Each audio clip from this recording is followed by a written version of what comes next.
এডিআৰৰ প্ৰস্তুতি চলাই থকা সকলৰ বাবে পৰীক্ষাৰ ঘোষণাৰ লগতে দুটাকৈ ডাঙৰ খবৰ।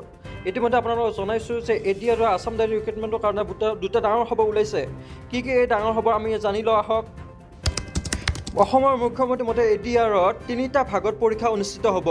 আপোনালোকক জনাইছোঁ যে এডিআৰৰ আছাম ডাইৰী ৰিক্ৰুটমেণ্টত 3টা ভাগত পৰীক্ষা অনুষ্ঠিত হ'ব। বহুত ডাঙৰ কথা এইটো, আপোনালোকে ভালদৰে মন দি চাব। 3টা ভাগত পৰীক্ষা অনুষ্ঠিত হ'ব। প্ৰিলিমছ, মেইনছ আৰু ভাইভা, এই 3টা ভাগত পৰীক্ষা অনুষ্ঠিত হ'ব। প্ৰিলিমছ, মেইনছ আৰু ভাইভা।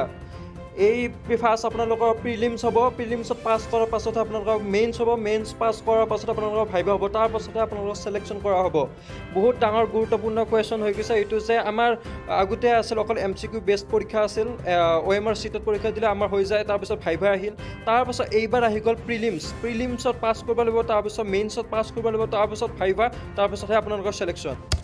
পৰীক্ষাসমূহৰ ডেটসমূহ হৈছে গ্ৰেড 3ৰ কাৰণে আপোনালোকৰ 15 ছেপ্টেম্বৰ, 22 ছেপ্টেম্বৰ আৰু 29 ছেপ্টেম্বৰ। মন কৰিব, 15 ছেপ্টেম্বৰ, 22 ছেপ্টেম্বৰ আৰু 29 ছেপ্টেম্বৰত আপোনালোকৰ গ্ৰেড 3ৰ পৰীক্ষা আৰম্ভ হ'ব। ঠিক তেনেদৰে এডিআৰৰ গ্ৰেড 4ৰ পৰীক্ষা হ'ব 20 আৰু 27 অক্টোবৰত। এডিআৰৰ গ্ৰেড 4ৰ পৰীক্ষা হ'ব 20 আৰু 27 অক্টোবৰত। আপোনালোকে সকলোৱে প্ৰস্তুতি আৰম্ভ কৰি দিয়ক, কাৰণ হাতত বেছি দিন সময় নাই। এইটো জুলাই মাহ, আপোনালোকৰ আগষ্ট ছেপ্টেম্বৰৰ গ্ৰেড 3 আৰু গ্ৰেড 4 অক্টোবৰত হ'ব। এই বিষয়ে মুখ্যমন্ত্ৰীয়ে কি কয় আহক আমি চাই লওঁ। বিভিন্ন স্থানত গ'লে ছাত্ৰ ছাত্ৰীসকলে এডিআৰিৰ পৰীক্ষাসমূহ কেতিয়া অনুষ্ঠিত হ'ব সেই বিষয়েও মোক প্ৰশ্ন কৰে। আজি আমি সেই বিষয়েও এখন বৈঠক কৰিছিলোঁ।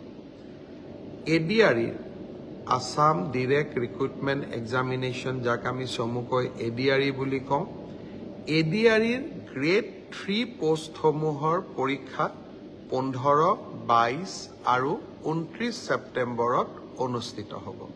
মই আকৌ এবাৰ কৈছোঁ যে গ্ৰেড 3 পোষ্টসমূহৰ বাবে ইণ্টাৰভিউ 15, 22 আৰু 29 ছেপ্টেম্বৰত অনুষ্ঠিত হ'ব। এই পৰীক্ষা এইবাৰ লোকসেৱা আয়োগে পতা পৰীক্ষাৰ আৰ্হিত হ'ব। প্ৰথমতে প্ৰিলিমিনাৰী পৰীক্ষা হ'ব, তাৰ পিছত মেইনছ হ'ব, আৰু মেইনছৰ পিছত আমি ভাইভা প্ৰক্ৰিয়াৰ মাজেৰে আমি সমগ্ৰ ইণ্টাৰভিউ প্ৰক্ৰিয়াটো সমাপ্ত কৰিম। প্ৰিলিমছ এক্সাম 3য় শ্ৰেণীৰ পদসমূহৰ বাবে 15, 22 আৰু 29 ছেপ্টেম্বৰত অনুষ্ঠিত হ'ব। আজি আমি জুলাই মাহত আছোঁ। মই আশা কৰিম যে আমাৰ শিক্ষাৰ্থীসকলে, চাকৰি প্ৰাৰ্থীসকলে যাতে পঢ়া শুনা আৰম্ভ কৰে।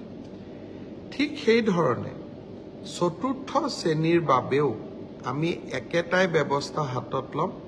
প্ৰথমতে প্ৰিলিমছ, তাৰপিছত মেইনছ আৰু তাৰপিছত ভাইভা ভচি। গ্ৰেড 4 বা 4ৰ্থ শ্ৰেণীৰ পদৰো প্ৰিলিমছ 20 আৰু 27 অক্টোবৰত অনুষ্ঠিত হ'ব। আমাৰ গ্ৰেড 3ত প্ৰায় 7,500 পোষ্ট আছে আৰু গ্ৰেড 4ত প্ৰায় 4,500 বা আৰু অলপ 100-200 বেছি, ইমানখিনি আমাৰ পোষ্ট খালী হৈ আছে। এটা স্বচ্ছ নিযুক্তি প্ৰক্ৰিয়াৰ মাজেৰে আমি এই পদখিনি পূৰণ কৰিম। বিভিন্ন স্থানত গ'লে ছাত্ৰ ছাত্ৰীসকলে এডিআৰিৰ পৰীক্ষাসমূহ কেতিয়া অনুষ্ঠিত হ'ব সেই বিষয়েও মোক প্ৰশ্ন কৰে। আজি আমি সেই বিষয়েও এখন বৈঠক কৰিছিলোঁ। এডিআৰিৰ আছাম ডিৰেক্ট ৰিক্ৰুটমেণ্ট এক্সামিনেশ্যন, যাক আমি চমুকৈ এডিআৰি বুলি কওঁ, এডিআৰিৰ গ্ৰেড 3 পোষ্টসমূহৰ পৰীক্ষা 15, 22 আৰু 29 ছেপ্টেম্বৰত অনুষ্ঠিত হ'ব।